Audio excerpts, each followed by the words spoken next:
বদ্রীনাথ, জগন্নাথ, দ্বারকা ও রামেশ্বরম গুরুত্বপূর্ণ, ঠিক তেমনই গুরুত্বপূর্ণ ঐতিহ্যবাহী মহাদেবের দ্বাদশ জ্যোতির্লিঙ্গ এবং মাতা সতীর ৫১ শক্তিপীঠ। আর আজ আমাদের যাত্রা পশ্চিমবঙ্গের সবথেকে নিকটতম জ্যোতির্লিঙ্গের এবং একই স্থানে আছে মাতা সতীর ৫১ শক্তিপীঠের একটি। পুণ্যার্থীদের একই যাত্রায় দুটি তীর্থ সম্পন্ন হবে ঝাড়খণ্ডের দেওঘরে অবস্থিত বাবা বৈদ্যনাথ ধামে। আজ আমরা দেখে নেব আপনি কিভাবে দেওঘর যাবেন, কোথায় থাকবেন, কোথায় খাবেন, কিভাবে পুজো দেবেন, কি কি দর্শনীয় স্থান আছে। অন্য ভিডিও খুলে দেখার আর প্রয়োজন হবে না যদি আপনি দেওঘর ভ্রমণ করতে যান। তো ভিডিওটি শেষ অবধি দেখার অনুরোধ রইল। ট্রেনে বা বাসে যেতে পারেন। দেওঘরে আছে দেওঘর স্টেশন এবং দেওঘর এয়ারপোর্ট। দেওঘর স্টেশনটি বৈদ্যনাথ মন্দির থেকে মাত্র ৫ কিলোমিটার দূরে অবস্থিত। কিন্তু কলকাতা থেকে একটি ট্রেন আছে ময়ূরাক্ষী এক্সপ্রেস, যেটি হাওড়া থেকে বিকেল ৪:২৫ ছেড়ে রাত ১২:৩০ দেওঘরে পৌঁছাবে, যেটি একদমই অড টাইমিং। দেওঘর স্টেশন ছাড়া দেওঘরের নিয়ারেস্ট আরেকটি রেলওয়ে স্টেশন আছে, সেটি হলো জেসিডি জাংশন। বাবার মন্দির থেকে এটি ৮ কিলোমিটার দূরে অবস্থিত। কিন্তু কলকাতা থেকে এখানে যাওয়ার প্রচুর ট্রেন পেয়ে যাবেন। মাত্র ৪ থেকে ৬ ঘন্টার মধ্যে আপনি পৌঁছে যেতে পারেন এই জেসিডি জংশন। এছাড়াও হাওড়া পাটনা বন্দে ভারত ধরেও আপনি কিন্তু এখানে পৌঁছতে পারেন। কলকাতা থেকে বেশি রাতের ট্রেন ধরলে সকাল সকাল এখানে পৌঁছাবেন এবং সকালের ট্রেন ধরলে দুপুরের মধ্যে এখানে পৌঁছে যাবেন। আমরা ধরেছিলাম 15233 কলকাতা দ্বারভাঙা এক্সপ্রেস। স্টেশন থেকে ছেড়ে বর্ধমান, দুর্গাপুর, আসানসোল হয়ে জেসিডিতে পৌঁছাবে বিকেল 4:01। স্লিপারে ভাড়া 215 টাকা।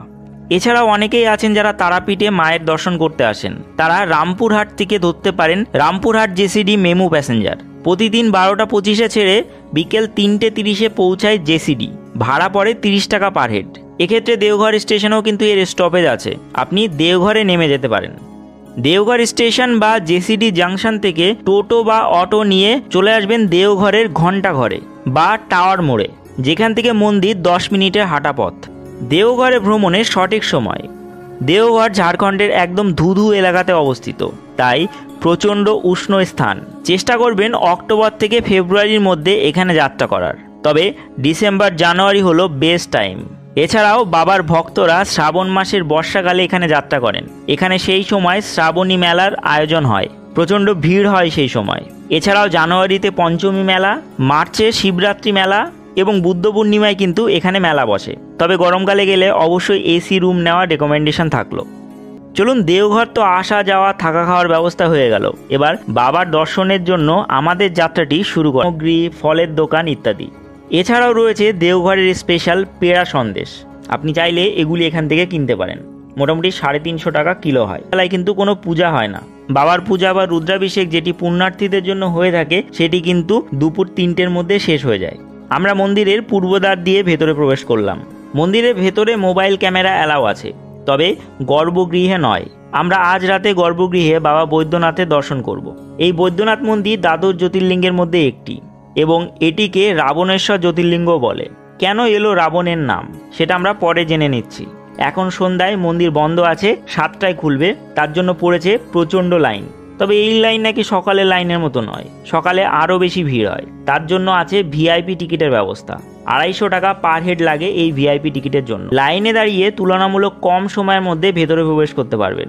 ভিআইপি লাইনেও কিন্তু এখন বড় ভিড় লাগে। আমরা এই সন্ধেবেলায় বেশ 30 মিনিট লাইনে দাঁড়ানোর পর গর্ভগৃহে প্রবেশ করলাম, বাবার দর্শন করে নিলাম এবং মনে শান্তি হলো, বাইরে বেরিয়ে এলাম।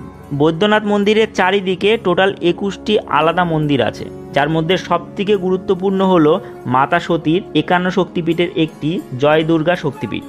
এখানে মায়ের হৃদয় পতিত হয়, তাই মানা হয় এই জায়গা মহাদেবের হৃদয়ের খুব কাছের। বর্তমানে এখানে সন্ধ্যা আরতি চলছে, আর আমরা এই সন্ধ্যা আরতির আনন্দ নিচ্ছি। পার্বতী মন্দির, এটা ৫১ শক্তিপীঠের মধ্যে একটি। এখানে মায়ের হৃৎপিণ্ড পড়েছিল। চলুন আমরা যাবো ভেতরে। মায়ের দর্শন করে আমরা এখান থেকে বেরিয়ে এলাম। শ্রী বিশ্বনাথ ধামে কিন্তু রুদ্রাভিষেক করেছিলাম, এবার আবার সুযোগ এসেছে বৈদ্যনাথ ধামের রুদ্রাভিষেক করার। আমরা যে ভেতরে প্রবেশ করব তার জন্য যে ভিআইপি টিকিট, সেটিও কিন্তু এই পুজোর দক্ষিণার মধ্যেই থাকবে। ভোর 4টে থেকে বিকেল 3:30 পর্যন্ত খোলা থাকে এবং সন্ধ্যায় 6টা থেকে রাত 9টা অবধি খোলা থাকে। ভিআইপি টিকিট আপনি পাবেন শুধুমাত্র সকালের জন্য।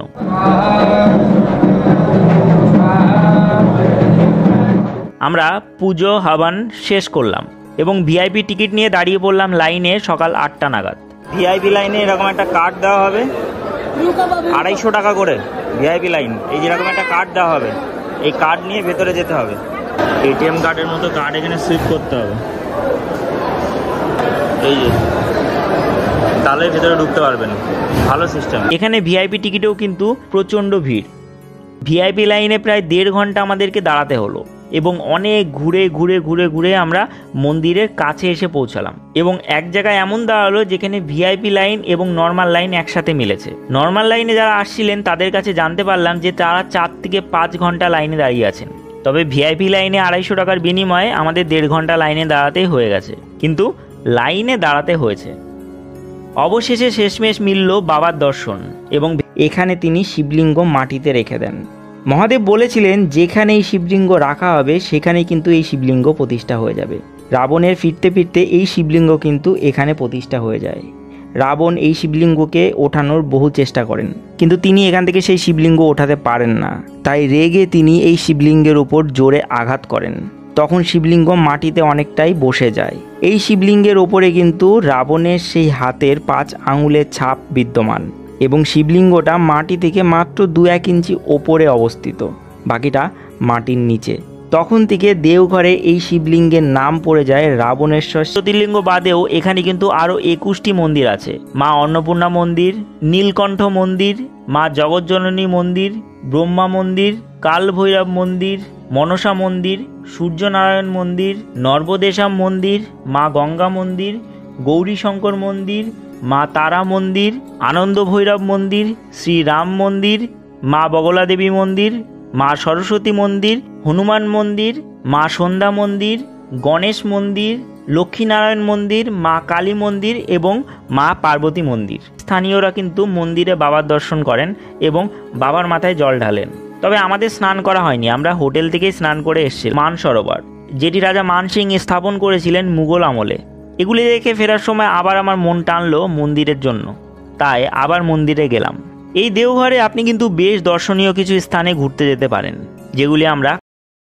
তো কেমন লাগলো অবশ্যই কমেন্টে জানাতে ভুলবেন না। ভিডিও ভালো লাগলে অবশ্যই ভিডিওটিকে লাইক করুন, শেয়ার করুন।